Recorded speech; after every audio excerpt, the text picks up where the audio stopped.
Hi, everyone. And tonight we're doing Glass Onion. Glass Onion is the follow-up to Knives Out. I guess the full title is Glass Onion, a Knives Out mystery. It's another Rian Johnson film, and it stars Benoit Blanc, that's Daniel Craig's character. And it's going around on Netflix right now. It got a theatrical release about a month ago, and it's got a star-studded cast, which we'll go through. But what did you guys know about Glass Onion going in? I'm assuming quite a bit, at least for Mama K. Yeah, I was waiting for this. I was kind of hoping that it would come out theatrically somewhere near me, but it not even close. So I had to wait for it to come out on Netflix, which I assume we're going to talk about why it happened like that. But yeah, I was looking forward to this second installment of a Knives Out mystery. I didn't hear anything about this. No. Tech billionaire Miles Braun invites his friends for a getaway on his private Greek island. When someone turns up dead, Detective Benoit Blanc is put on the case. Nice and vague, which is probably good. 93% on Rotten Tomatoes with the audience and the critics. 81 on Metacritic. Wow. Okay. 7.4 on IMDb. I think for context, the first one was like a 97 with critics, and similar scores up for everywhere else. These are well-received movies, and the first one was well-received, and this one's well-received, so... if you haven't seen Knives Out, or Glass Onion, a Knives Out mystery, apologies, it is on Netflix now. So that's where you can find it, and we are going to spoil it now.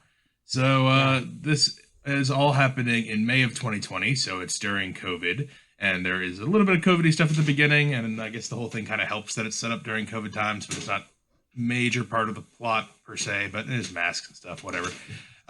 Miles Braun is a billionaire and co-founder of a tech company called Alpha, and he decides to call all of his gang of people back, the Disruptors, as they call themselves, back to his private island for a weekend murder mystery game fun thing. And the group of people that he brings back are the governor of Connecticut, Claire DeBella, his head scientist, Lionel Toussaint, Bertie J, who is a fashion designer, supermodel. Yeah. She's got a bunch of political opinions as well. Duke Cody and his girlfriend Whiskey. It's a men's rights activist and video game streamer is what he's listed on here, so that's fun. I didn't know that was such a thing. Yeah, picture bigger Joe Rogan. That's him. Then you got Kate Hudson's character has a assistant Peg. Anyone else who lives on there? There's a guy who just lives around there called Daryl, who just hangs out on the island. Picture Big Lebowski, the dude. And then, of course, you have Andy, who is played by Janelle Monáe, and she is Miles' ex-business partner, and she's estranged from the group, and we find out why. And there's one oddball invited to this, unbeknownst to Miles, and that's Benoit Blanc, the private investigator from the first Knives Out film. And he's the Poirot of this universe. He's the brilliant detective who's got mannerisms and eccentricities. And they go to this island, and someone is murdered. I won't even say who before we get into all the other spoiler stuff. And a bunch of stuff happens, and they got to unravel the mystery, Benoit and other people. So that's what's going on. Murder mystery on the island with rich people. What did you think of this movie? I'll go to the fan first. Okay. Wow. So, the first thing is that you always want to, you want a sophomore effort to be good. And a lot of times that's not what happens. So I kind of had some trepidation about it. And I really like the character of Benoit Blanc in Knives Out. And so I was pretty sure that was going to be a solid for me here. And then the cast was a little stranger to me just because I felt like there was a lot of really heavy hitters in the original. And then this one had some, like, what are you doing with Dave Bautista in this thing? Hey, he is a heavy hitter now. But he is so... Like other people, other actors can morph into characters. You know what his character's going to be like from jump, right? I didn't know that it had something called a man's rights activist. A men's rights activist or whatever. Yeah, I didn't know that was a thing, and I didn't know that that's what he was going to be. But I figured it was something like that. So there were things that I really liked about this movie. There were some things that I thought were a bummer, because the biggest bummer for me for this movie was the pacing. I thought the pacing was really off, and I had a hard time getting into the characters to start with. I think. I don't know why. I just felt like it was kind of all over the Oof. place at that point. But I also spend a lot of time thinking that watching it the first time that I want to catch Oh. all the nuances that Rian Johnson puts in these movies, especially the Knives Out movies. So maybe I was too concerned with that. But all in all, I think it was a good sophomore effort. I'll save the nitpicking on good and bad as we get into it. All right, interesting start from OK, who loved the first one and is always saying Ryan Johnson. She's always singing Ryan Johnson praises on here the most of any of us. So, Nicole? Sure. Well, I think that I had the opposite reaction of you, Mama K. I Oh, think okay, good. that I liked the beginning much better than as time progressed. I really liked the setup of all the characters. I thought that was fun. With seeing how all different these people are, and quick to understand that all these people all have the ultimate end goal, which is just to succeed but they need money. Like they won't succeed if they don't have their backing. And that's really what most people in fame and politics are like in the real world anyway. So I like that setup for everybody. I think that I like Knives Out more because it's a family dynamic as opposed to a bunch of friends. Yeah. I wonder if that changed it for me, feeling like it was just kind of it was a little sloppier that way. Like, yeah, everyone's got stake in the game, but nobody is this. Nobody would do this to their friends. Like, who would kill their friend? But yeah, I thought it was entertaining, and who doesn't love a fun murder mystery? Yeah. But I think that the other one was more fun to figure out than this one. I don't know. This one wasn't as exciting for me, I guess. Yeah. All right, I guess I agree with that part. I think I'm highest on this then, because first time I saw Knives Out, I thought it was like good, like it was like well written, and like the problem with that was like there's like they kind of reveal most of it halfway through, and then the mechanisms later on is what's the true reveal, and they kind of do that here too a little bit, but Yeah, I think so too. I don't know. This one works so much better. This one works like the second time I watched Knives Out, because I saw Knives Out the second time, and once I knew everything, I don't know. I enjoyed it more. Like I enjoyed like the craftsmanship of it much more. This one I enjoyed like as much as the second time I watched Knives Out the first time. Like I really liked this one a lot. This one worked much better. The midpoint twist reveal worked better, and then working kind of backwards forward, just like Knives Out does. And I guess that's going to be the style of these movies: is the first half is introduction building, and then there's like a critical point, and then a reveal, and then we go back to the beginning and see kind of how that reveal played out from this character's perspective, knowing this new information. And then when we finally catch up, then it's the last half hour, 40 minutes of very Poirot style, Blanc explaining everything that's happening, and then there'll be some sort of cathartic ending. This just works much better for me, and I think not only does this work better for me than Knives Out, but compared to another movie making fun of rich people that we just did, Mama and I just did, The Menu.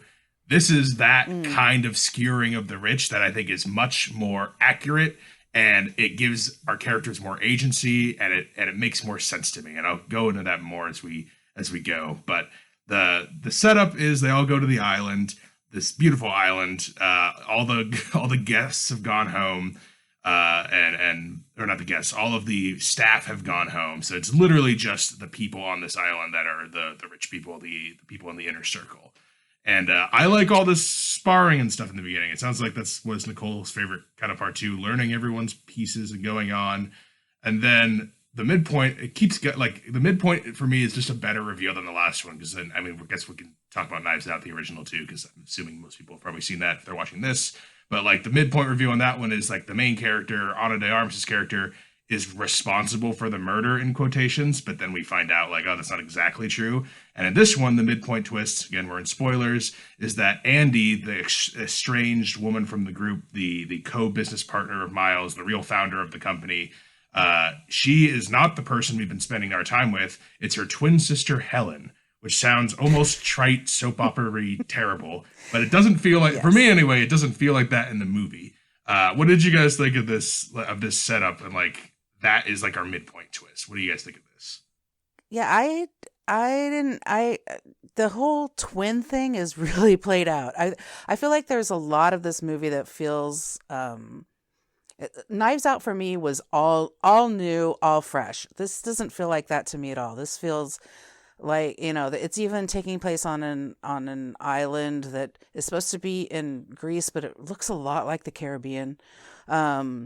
It just feels trite to me to have the whole twin sister thing.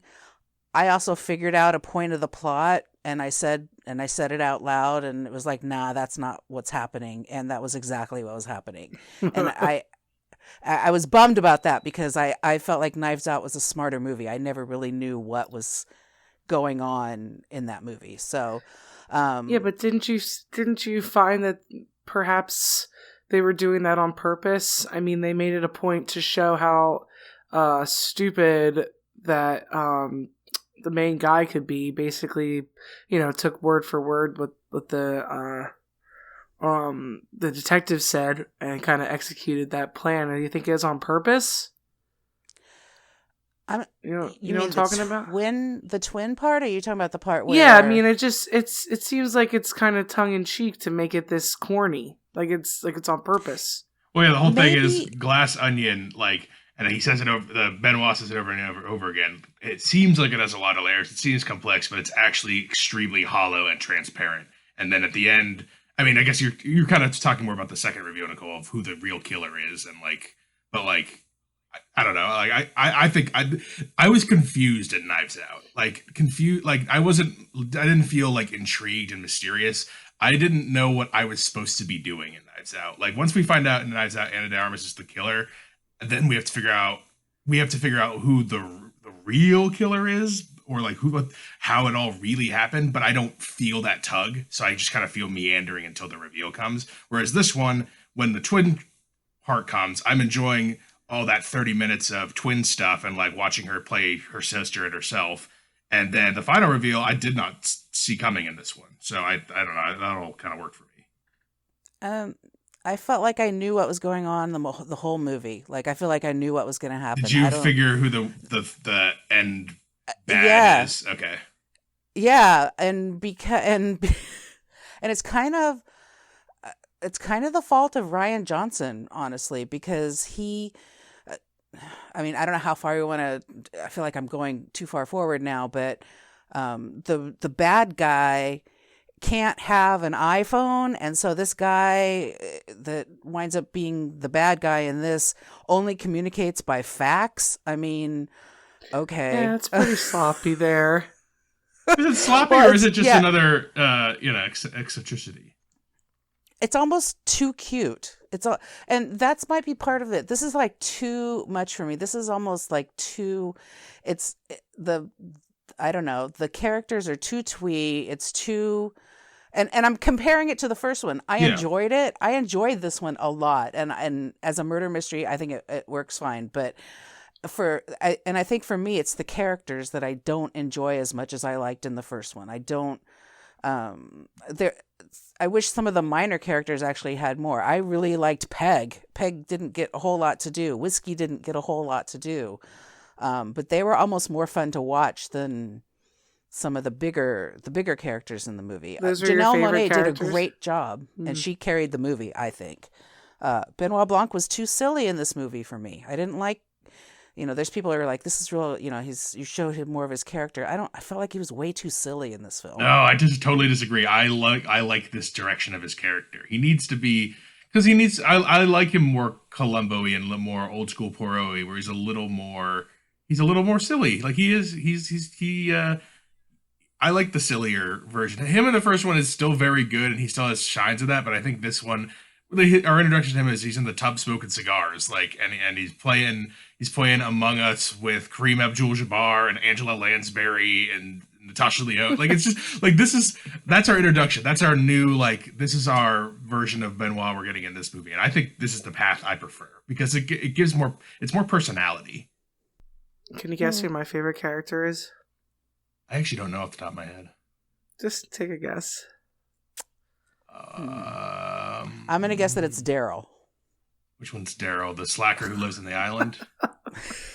Yeah. I'm going to go... I'm going to say... I'm going to go Dave Bautista. No. It's totally Kate Hudson in this. Oh, really? Yeah. Bertie J? That's surprising. Oh my god. I do like her too. I like her I mean, I like pretty much everybody, so like that's I am so impressed that Kate Hudson can still do these things. Like, she is just such a beautiful woman, and I'm like, enjoy looking at her.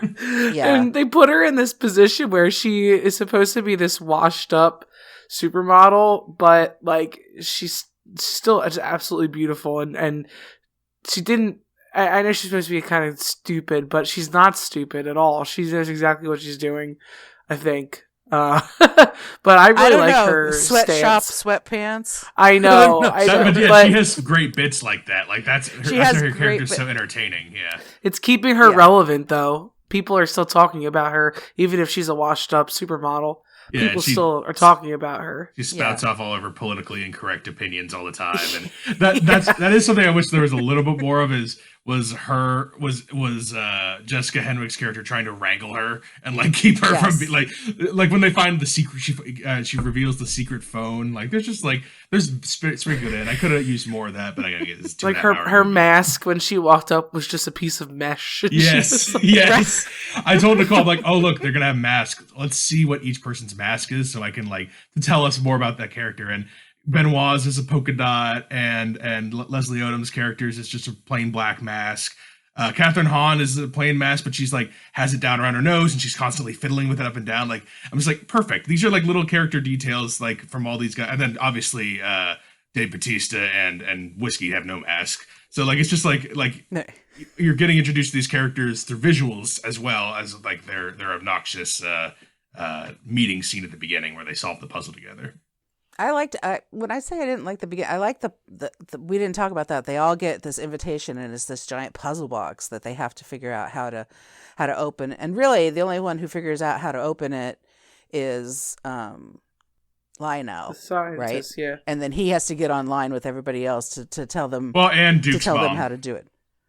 What? Batista's mom. Duke's mom. And Batista's mom. Yeah. See, the thing is, this is an ensemble cast that some of the people really get lost in. Like Catherine Hahn's character gets totally lost in this. Oh my god, so badly too. It's like she's not even gets there. Lost in this, when. Yeah, it's kind of a bummer because I felt like the other cast was more well served in a general round way than this one. The similarities of how the plot goes and everything are very, it's common. He's got this younger woman that he's playing off of in both times, and I think they both do a really good job of that, and that helps Benoit.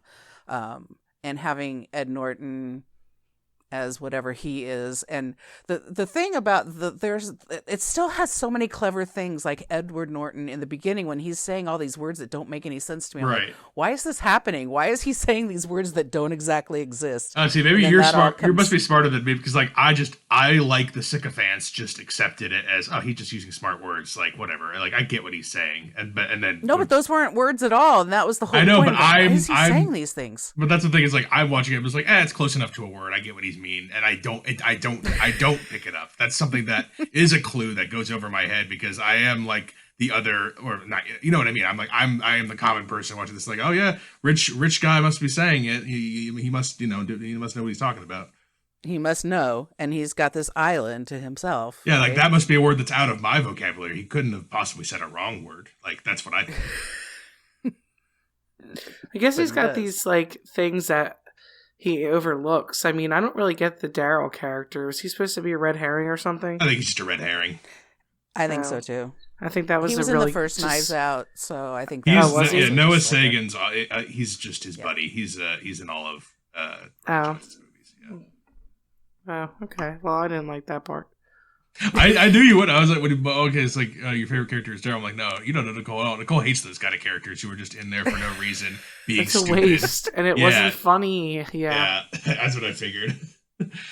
I did like him in the beginning when he was just like walking on set. He would walk, walk through the scene and for no reason, and then just. But it just didn't make sense though when he says, "I want this to be just us. I've sent everyone home except for this bum that I know." Like, why is he there? Why is he there then?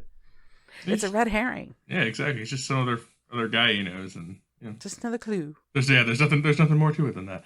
I think this works for me even more too because in the first one, Ana de Armas' character and like her performance she's one of the best people in that one for me. I cared a lot less about even though I know that cast more, like the first one, I know more of them for more things.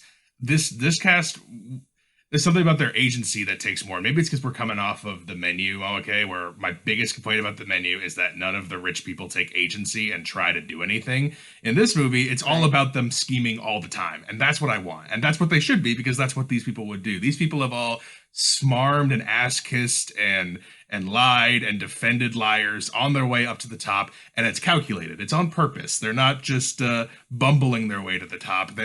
They are. I mean, perhaps Miles is ultimately, but he's coasting off charisma, and he's these rich people are just as awful and reprehensible, but they have agency and they do things that makes me interested in them, and I'm trying to figure out what's going on. Whereas The Menu, I'm trying to figure out what's going on, and then they reveal that nothing's going on. We're going to turn them into s'mores. Like this one, I feel like this one. Things are happening, and I'm much more invested. Yeah, this is a much better film than The Menu. There's no doubt. Yeah. So, but I've drawn compare and contrast in what I'm looking for my horrible rich people to be doing. I want them to be scheming, right? And I get that here. That's why I'm enjoying this so much more. I feel like as much as they could have actually, as much as I wanted some of the characters to have more to do, they could have left them out completely, and it wouldn't have mattered in this movie. I don't think. Claire and Lionel have noticeably little to do, only because but the thing is, I was expecting them, like first 2/3 not doing a lot. They revealed to be talking about that alternative fuel source, the hydrogen source that is kind of the whole big thing behind Miles' new biggest project. And so I'm expecting them at some point to actually be the killers, kind of like I don't want to talk about that movie because that would ruin that whole movie, but. Yeah, I'm expecting the two of them to kind of be in cahoots, and maybe they're going to do something, maybe with a third person. And I thought that is kind of what they were doing, and they are not. But because I like the actual reveal, I kind of forgive. Yeah. Well, and I mean, we didn't talk either about the fact that Benoit Blanc is not really invited to this thing. Like, he's not invited by the main character. He comes because Janelle Monáe's character, Helen, the sister of Andy. Helen, Helen, the sister. Yeah, I thought that was kind of clever how they had her. We didn't expect it at first that she smashed that thing because she obviously doesn't know how to do it, but we didn't realize it was the sister at that time. So I kind of liked that part about it, where we thought she was just bitter, and I guess we could tell that she was bitter over something, but it bitter for a different reason because it wasn't her. Right. Yeah, and I noticed too, like when he gets invited, we don't see him get the puzzle box, and I'm taking note, like, oh, only 5 puzzle boxes were made, like blah blah blah, like who could have done it? And I'm like, well, Janelle Monáe snatched her, so it can't be her. And then I thought, unless and then I'm like, oh wait, we didn't see him get the thing. Maybe she went over before or after or something. Like maybe there's something in the chain. And then when it's revealed, I'm like, good. I'm glad I had that thought. This is actually working. And honestly, this movie's second act and how much I enjoy the flashback kind of hinges on the Helen shows up to is greeted by Hugh Grant and shows up to Benoit Blanc's apartment. Geez. And they're a little back and forth where she's basically explaining the twins and what happened. She the sister had suicided herself, but she just thinks it was foul play. And then we like that. The rest of the movie hinges on Helen working, and I think she works really well. If she did it, if Janelle Monáe wasn't really good there, if Helen's character didn't feel real, if definitely. if all of that didn't work, then I would have the same problem with this as maybe I did in Knives Out, where like I feel like you've already given it away, and now what are we doing? When the stakes are high, now I'm thinking, how did she get away with passing it off? And like, what were the clues? Like, she's seasick, that's why she's standing near the railing, and act aloof. Right. That was his advice to her. And she stays out of the way most of the time, and when she finally has an outburst, it's not because it's because she's been fucking drinking hard kombuchas all day, and she's fucking lit up. And then Jared Leto's Jared Leto and Jeremy Renner get some free plugs in here for I'm not sure. Why do we have such weird like cameos in this? It's because Edward Norton is an incessive name dropper of all the thing, like everything, like, oh, this mystery was written by, I don't remember who it was. It was a famous mystery novelist, and really? This was Paul's guitar at the beach. Well, yeah, and he tosses it. Like he's a name dropper. He does this throughout the whole thing, and that's part of what Benoit Blanc's dressing down of him at the end is you didn't do anything. You just hired a bunch of people to do fancy things. Everything you tried to do has been lame and a failure. Yeah, that's so. Where's it going with that? I remember where I was going with that. Oh, the plugs, I guess, about the kombucha and hot sauce plugs. Yes. Yeah. But the Jeremy Renner hot sauce. She gets drunk off that because she thought it was just regular alcohol, a regular drink, and it winds up being alcohol, which she's not used to. So right, and that's all part of the character. And then when she gets the drink later, it works doubly as like a funny bit. It works as a dramatic bit, and when we do it, and then it works as a funny bit when we know the truth. And that's the best stuff is when it works both ways. When it works dramatically, and then when you know stuff, it still works. And maybe I didn't feel as much of that in Knives Out as I did. Again, I still like Knives Out. I feel like this was much more put out there. Like I could see all of this. Like it was a glass onion. Okay, that's the name of it. It was a glass onion. This movie was not very much of a mystery to me. And it starts off with Edward Norton saying that he's going to be murdered and somebody has to figure it out. Well, right, and from the beginning, Benoit Blanc figures it out and tells him this is what's going to happen, and it happens. And the arrow hits him with a little spurting of blood on the glass. Right. Some funny stuff. Yeah, it's clever and fun, and then and I do like the ending. I like where we start to go with breaking things and that situation. So the midpoint, we think she's been shot. Like I don't even know if we said Batista's the first one who gets killed, and it's set up like it looks like it's going to be Miles' drink, but Batista's the one who drinks it. And then the lights go out and all that stuff goes on. Yeah, it's a lot of jumbo. It's a lot of jumbo here. Yeah, a lot of jumbo? Mumbo jumbo. Mumbo jumbo? Okay. Should I have said it's a lot of mumbo Mr. Jumbo to you. Or Miss Jumbo? Well, but I knew that when she got shot, so Janelle Monáe's character gets shot, Helen gets shot, and I knew she wasn't shot. Like, I knew she wasn't I didn't. Dead. I didn't realize that. No, I said that to Lloyd. I'm like, she's not dead. I mean, she might not even be Helen. She might still actually be the sister pretending to be Helen, to pretend to be the sister. I went a little too far. Oh, that was what I was saying. Just went a little far there. Yeah, I went a little far there, but I knew that she was. They're triplets. That wasn't. There's a third one called Mumbo Jumbo. Yeah, exactly. Helen, Cassandra, and Mumbo. Yeah, so when that happens, I'm like, I'm not surprised at any of that. So it doesn't have that factor for me. It doesn't have a surprise factor for me. Where's the wow factor? Where's the wow factor? No, wow. I would still say, I guess maybe it hinges on whether or not you figure it out. Where as the first one, I feel like I knew because it literally told me, and then when it's revealed that the person who's the real person behind it is revealed, I'm like, well, I mean, that's kind of who I thought it was anyway. If there was anything else, that's kind of what I figured it would be, because no one else is doing anything. So why would it be anyone else? And where in this one, I was truly guessing up until really until he does the Poirot style dressing down. Yeah. So let's talk. We're going to talk about. So we'll talk about the Poirot style dressing down. So Blanc concludes that Miles was responsible for both murders. Miles had killed Andy. After learning about the napkin. I guess we haven't talked about the napkin. There's a napkin. We haven't talked about the napkin. The napkin's the linchpin. The napkin is, it's got their whole business plan lined out. That's to build this empire with all these lowlifes. And it was Andy's idea originally, But Miles takes credit, and everyone sides with Miles because he has the power, and these people are sycophants who suckle on his golden teat, is what they say. Right. So they will do whatever he says. Again, keeping them despicable and climbers, but also giving them agency and showing that they chose to do these things and these were plans, that they actually actively tried to be sycophants.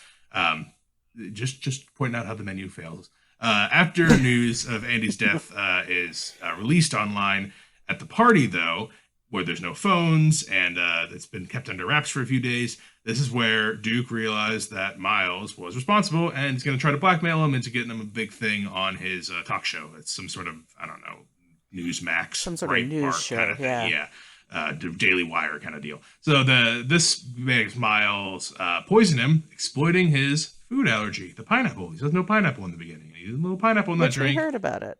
Yeah, and apparently it's a very bad pineapple allergy because he's dead in like 30 seconds. So and this is the part I think Nicole was talking about, which was actually one of my favorite like visual like jokes in the movie when Daniel Craig's like glass it, and he's like, this man is not a genius or brilliant. He's the biggest idiot I've ever seen. And like his dock sucks that he built. It's Nicole called it piece of shit dock, and she said it right. Yeah, I saw that. You didn't see that, Brennan? I didn't think about it. I guess I don't know. You have to enter this movie in a Rian Johnson mode. That's the thing. Well, I remembered the box smashing, and like Janelle Monáe smashed the box. Can't be her, or could it be her? And then we never saw the box. Like I was thinking, I missed piece of shit doc. Yeah, I said it out loud. I'm like, oh. I thought that was too on the nose to just. Oh yeah, come on, Brennan. I said that immediately. I know. I thought that was too on the nose to actually be what it was. We've learned that this whole movie is about being on the nose. I don't think there's anything. There's nothing hidden for us to find. There is nothing. The onion is indeed made of glass. Yes. So I like when Craig is doing his thing and he's talking about the reveal, and he's like, it's almost like, and then we flash back. He's like, you invite all these people who want to kill you. It's like you put a loaded gun in the middle of a table and turn the lights off, and then it flashes back to him. And he's just like, my God, you were so dumb. You did exactly it's so exactly the way it's what I said. The way it's that's a great like directing and editing piece. The way it's put together in its sequence is just, oh my God. Nicole had missed it for a second. She said, what happened? I'm like, I'm gonna rewind it. I can't even explain it. It's too funny to miss. That's honestly my favorite joke of the movie. But so he gets revealed as the killer because he took out Andy. Duke is the only one who knows because he saw him on the way to the thing. We get a clue about that, about the one time he almost pancaked me, and Miles subverts the conversation. So he gets rid of him, and now he's in the clear once again. But he is dumb, and he kept the napkin that Andy was originally going to blackmail them with. So you got the napkin, everyone wins, and then Miles burns the napkin. I think even someone says, why didn't you burn the napkin? And then someone holds up the napkin and he burns it right there. I'm like, like this guy, like he's so dumb, but he's like just barely smart enough to do exactly what the smart people tell him to do, unbeknownst to them. So he burns the napkin. He thinks he's finally gotten away with it. The group gets mad, especially Helen, obviously, and starts smashing sculptures. And at first, the rest of the group doesn't want to go along with it because they're going to keep being teat sucklers. And they're like, yeah, you know what? Screw this. They start joining in the smashing fun. And then she goes too far and starts burning things down. And then she does the last little thing, that Daniel Craig gave her as he was leaving the room. The whole place is a hydrogen bomb. The whole thing is the Hindenburg. It's the Hindenburg. Yep. So as soon as she throws that thing in the center, the whole place lights up. Explosions all over. Somehow everyone survives. And no.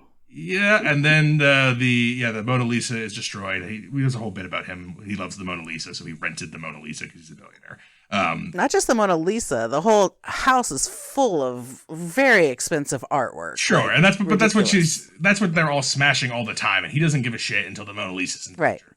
Then he's like, fuck. Right. And then he finally gets his wish of I thought that it was because he said it was basically on rental, but he stole it. I realized that as they said that it was closed for COVID, that he went in and stole all this stuff. But I thought he had to pay for it. That's why he Wait, was wait, upset.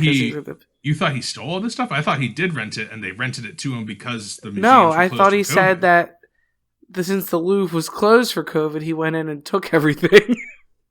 Okay, be the tiebreaker. I took that because the Louvre was closed, they needed money. But I realized I was not correct. Oh, okay. Oh, so this whole time you thought he had stolen the Mona Lisa. And that it was once it was destroyed, he's fucked because he was gonna have to pay them for it. Yeah. Okay. Which is it's nothing you could. What is the word I'm trying to say? It's there's no amount of money for that. Well, I'm Right, sure. Yeah, it's- there is it's a literal amount it's short irreplaceable. for, but yes, it's irreplaceable. Right. Yeah, and now he Right, is, irreplaceable. Yeah, and now he will always be mentioned in the same sentence as the Mona Lisa, just like you always Yeah. wanted. Which is but what he wanted. for the wrong reason, which is nice. It's Right. good writing bit. I like that.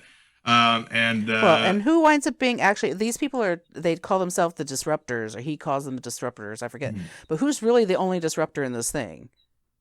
Is Helen. I mean, that's I get. true. Yes, I suppose. She disrupts we the should whole call them- thing at the end.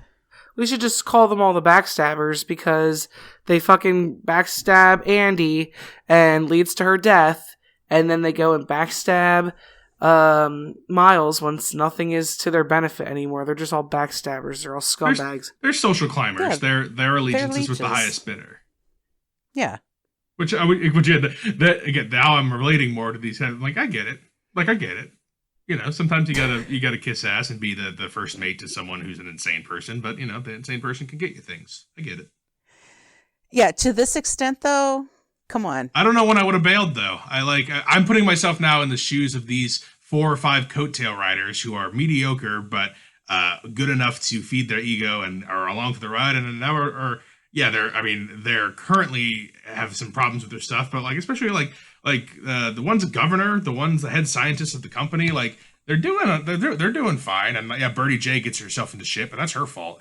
And Duke's he's mediocre, but he's doing well for himself. Like it's working until it isn't. Yeah. And Nicole's right. They really do only turn on him when he's lost everything, when everything's been destroyed, and it looks like he's finally can't save them anymore. Now are they really being good people, or are they just like, you know what, fine, I'll like no longer is there a reason for me to defend him? Yeah, and they don't start it anyway. Like they're still followers. They follow. Yeah, they follow Helen Helen's now. Now Helen's the one. So if we talk about like the acting in this, I think everybody has a really excellent job. Janelle Monáe, heads and shoulders above probably anybody else on it. Yeah. Yeah, Edward Norton is good like he always is. Daniel Craig is Benoit Blanc. I think everybody's fine. There's a piece of this that I like. There's a piece of it that I don't like compared to the other one, and I think this like actually is the linchpin for me. Is that this feels not everything in this one feels contrived to me. Like there's a lot of CGI stuff, which that wasn't relied on in the first one because of it's just different storytelling. It's a bigger budget, I would imagine, too. What parts are you referencing? The whole thing where they live there's this giant glass, place, and everything looks so contrived, esoteric, modern. I don't even know where I'm going with this, but how could that sustain not being broken on an island in the middle of the sea with ocean breezes? Yeah, everything about it, and then the fire stuff at the end. It looks really cheesy to me, because it's all. I'm assuming they didn't have this actual place and they didn't burn it, so it's just there's no like the other one for me. I think more you grounded. mentioned the sense of family. For me, it's a sense of family. It's a sense of home. It was all very rooted in more reality. And that's, me. I like that. Yeah. So I just want a murder mystery that's like a fun one. Like I guess I should watch Clue, as I probably said the last time we talked about this. But they keep making ones where it's like halfway there and then it's just a bunch of bullshit. Yeah. And Ed Norton you don't like has to be the center of attention. Yeah, this was all made for Ed, so I think I So you should didn't just like the probably watch ending? Clue or something. No. Yeah. I wish it was I someone remember that when we were watching I guess. Well, I guess I wish it was someone like Claire, because she wasn't at any point the center of attention, and if she came out with this banger at the end, this bombshell, like she's gonna be president or something. I don't know. It's a part of her storyline, whatever it was. I wanted and Claire she's and been- Lionel to have a thing with a third Yeah, person. that would have Maybe been better whiskey. for me. Like they have a secret Yeah. thing going on that no one knows about. Or fucking Daryl. God damn yeah, it. Even use Daryl. Hell, Or even Daryl. Duke's mother. Duke's mother comes in. She's tired of being Somebody overlooked. that's Anybody, not yeah. the obvious 3 people that it could have been. Yeah. I still like the ending because I Or didn't see it Peg. coming. Peg would have been a good one because I hate she's seeing in Jessica it, Henwick but wasted. she's not in it. You know, she would have been right there on the cusp. Do you remember her in The Gray Man? Okay, Jessica Henwick's character. Yeah, I feel like she's wasted in every movie she's in. Yeah. It's a good mystery. It's a good murder mystery for me. But like I said, I really knew what was going on, and I just want to know how he thought it would take fucking 3 days to figure out the original plan with the crossbow. I mean, yeah. And how were they he going to figured that out in figure 8 it minutes. Well, I think they might not have figured it out if it weren't for him because some famous person wrote it. Well, again, that wasn't him that made that thing. It was No. some. I like Right. Benoit Blanc goes to his office too. He's like, "Yeah, they sent me a box with some sort of a bunch of children's puzzles, and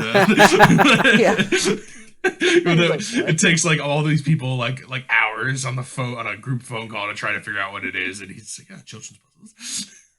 And also, if they did think he was being murdered, like actually murdered, what's his name's character, the Elon Musk character, if they thought he was actually being murdered, Oh my god, you equate him to Elon Musk. I mean, everyone's supposed to oh be my someone, god, right? hell yeah. She's. Well, I mean, this was made 2 years before now, and right now I feel like Elon Musk is at the Glass Onion. Honestly, Oh, He God, could that's actually have his own hilarious. glass onion. Yeah, yeah. you pursue But I this, think- like, but- not a bad idea.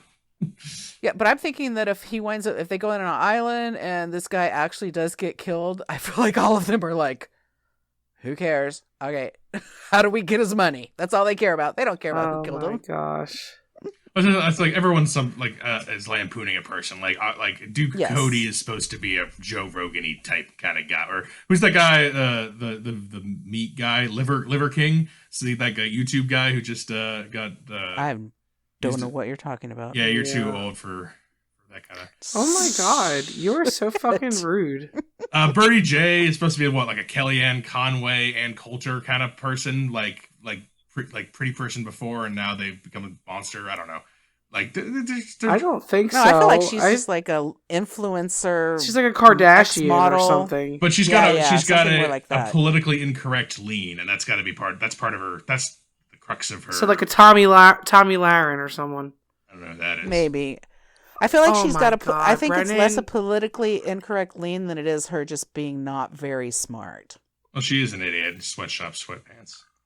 Yeah, that's Good so joke. funny though. Good joke. So funny. It is Yeah. good, Yeah, Joe. Claire is supposed to And be the what delivery like is great. What's her name?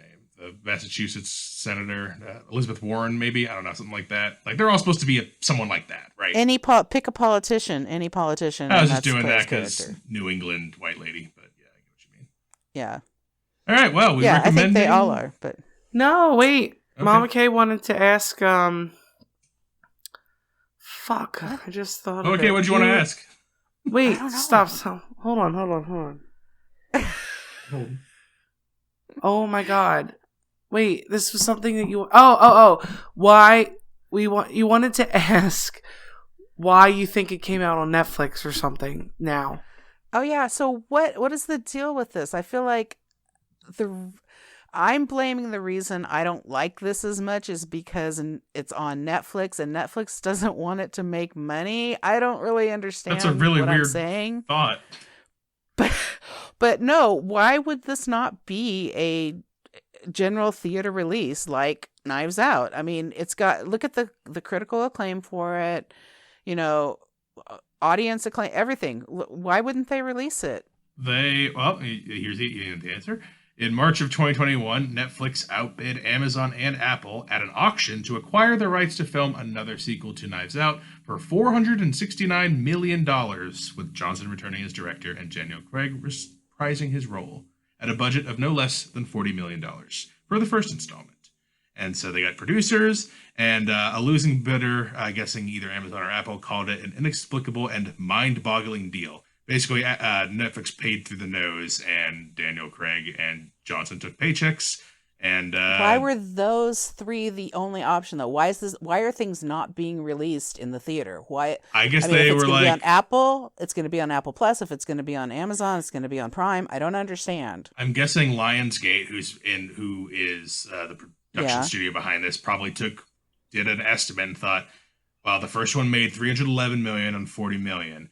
They're offering 470 guaranteed right now. We could release it to the box. We could release to the theaters and hope to make 470, which the first one did not. We got to hope that it'll be better than the first one, or we can take 470 from Netflix right now and they'll foot the bill, and then we're all paid. So I think does everyone realize they're killing movie theaters by doing these things? Movie theaters, I'm starting to think, are going to be okay because Avatar just came out. You still got all the Marvel stuff getting out there. And then those will subsidize the movies that I like to see that are made for $1 or $2 million. Horror movies will also keep theaters alive because horror movies cost $5 million and they all make $40 million. So there's two types of movies that make money, and those are blockbusters and horror movies. And so there's not just going to ever be popcorn movies that you can go see at the movies anymore. You're going to have to just sit at your house. Only if it's something like experience that George Clooney thing we watched. A bummer. That's the only other type of movie that'll be made, and that's only for the foreign audience. Like, that's for international markets. That's not for... It's just to get... So basically the landscape has changed, and I'm being an old person about it. The landscape's changed. Yeah, why do you want to get dressed and go out? Yeah, I would say I love the theaters. I love the theaters, but like most people my age do not like going to the movie theaters. Like they'll go with their friends twice a year. We don't even wear pants to work anymore when we're online. Yeah, you also why do we want to go to the theater? I know people who don't wear pants to work when it's time to go to actual work. I mean, leggings or whatever are not, yoga pants are not work pants. I'm sorry. Yeah, I think you're just being an old person. Like I said earlier. Don't know who the Liberty It makes me... You said earlier, I said just now, Nicole, lambasted you about it.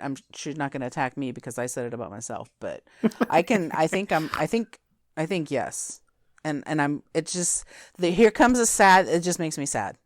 So. They're going to keep going. They're just there's only two, maybe three types of movies that make money anymore. And they're not really the stuff I care about that much. I mean, I like a couple horror movies here and there. Marvel makes fine 3-star blockbusters, but yeah, the stuff I want to see is not. We need more Christian dog films. Oh, Christian films always can do it, but they're weird. They release like one for one night only in like 3 theaters, and then they make, because they're cheap and garbagey. But like, I don't know. Okay, wait a minute. What you have a movie in mind, right? When you say something like that. Yeah, faster, Denny, faster. That's not Art of Raising a Raid. Isn't a Christian movie, is it? The Christian movie we saw, the Kurt Warner movie. That's a Christian movie. It's not overtly Christian, but like that's made by a Christian film team, I think. We saw it in the theaters. We did, but like those are uncut. What was the last one before that? Yeah. I Can Only Imagine. Remember that one where the guy sings and his dad's a Dennis Quaid, and he's like, I can't change, son. He's like, Dad, you must change. He's like, I can't. It's too late for me. And it does that for 2 hours. We're going to recommend Glass Onion, a Knives Out mystery, Nicole? Yeah, sure. What the hell? Well, okay. I'm gonna recommend it. I'll probably watch it again. Maybe I'll like it better the second. See, maybe this is my Knives Out, so maybe I'll like it better the second time. Maybe it'll be my super Knives Out. I'll watch it again and really love it, or I'll watch it again and be like, yeah, it's not as good. I already like it. I don't think you'll watch it again. No, I don't think so. I got too much other stuff to do. Exactly. Yeah, this is very good. This is the direction Rian Johnson should go. He doesn't need to be making Star Wars movies. And there's a couple other movies of his I don't really connect with. Sorry. I didn't know what you said at first because of the aggressive accent. Yeah, Knives Out's a good lane. I like Daniel Craig doing this guy, and I like both of these movies. So keep making I like those stupid Murder on the Orient Express, Death in the Nile movies too, and these are head and shoulders above that. And I still keep on watching all these. I guess I just want to see like 12 celebrities be rich and bicker. Exactly. That's really what I want to do. I want to watch wealthy people bicker, and that's why I didn't like The Menu, because I thought I was getting wealthy people bickering, and I got something else. I want to watch wealthy people. Celebrities on a Train, though, is not all wealthy people, so that's well, I guess it's okay. It's the same. Never mind. Never mind. Yeah, I take it all back. Don't even talk about it. Bree recommends varying degrees for Glass Onions, a Knives Out mystery on Netflix, not in theaters anymore because Netflix. It barely was. So we've got. I think we might have one more review or so before the end of the year shows. That's the draft show, where we draft our best teams of movies to go up against each other on my Instagram, tournament style. What was the winner last year? I do not. Was it Soul? It was Nicole. Recently? No, well, out of us, it was. No, I think. No, you're right, Nicole. No, Nicole won the first 2 years. I think I won last year. Okay, maybe. I know you have a poor showing pretty much every year. Yeah. I think last year you crawled out. I think Jess finished last year. I think you crawled into third last year after two fourth places in a row. I am in the finals for fantasy football, though, so let's talk about what's really important. We don't have to talk about any of that. Then we also have our top 5 show at the end of the year. We do top 5 movies, bottom 5 movies, some other superlatives. And then it's on to the new year. We'll probably catch up on a few 2022 movies, and then we'll be reviewing garbage. So if you have things to recommend to us, it's that time of year to do so. Films with the Women in My Life on Facebook. Reach out to me on Instagram. I'm Brennan_podhost. And you can email the show, filmswiththewomen@gmail.com. We're also on YouTube, just audio right now. If you want to listen on YouTube instead of a podcast player, do it on YouTube, Films with the Women in My Life. Okay, well, thank you guys for being on Glass Onion. Mm-hmm. You're welcome. Go to the movies. Till next time, this is Brennan signing off, saying thanks for listening and enjoy. Thanks for listening to Films with the Women in My Life. If you enjoyed being a listener in our life, please rate and subscribe on Apple Podcasts or on your favorite podcast app. Keep up with the latest from the show on Instagram at Brennan_podhost, on Facebook at Films with the Women in My Life, and on Twitter at FilmsWomenPod. Finally, you can email the show with questions and suggestions at filmswiththewomen@gmail.com. Original music for the show was created by Ian Burke and Chris Iwanek. Original artwork created by Nicole D'Alessio. This show is produced by Brennan Snyder. Thank you again for listening and enjoy your movies.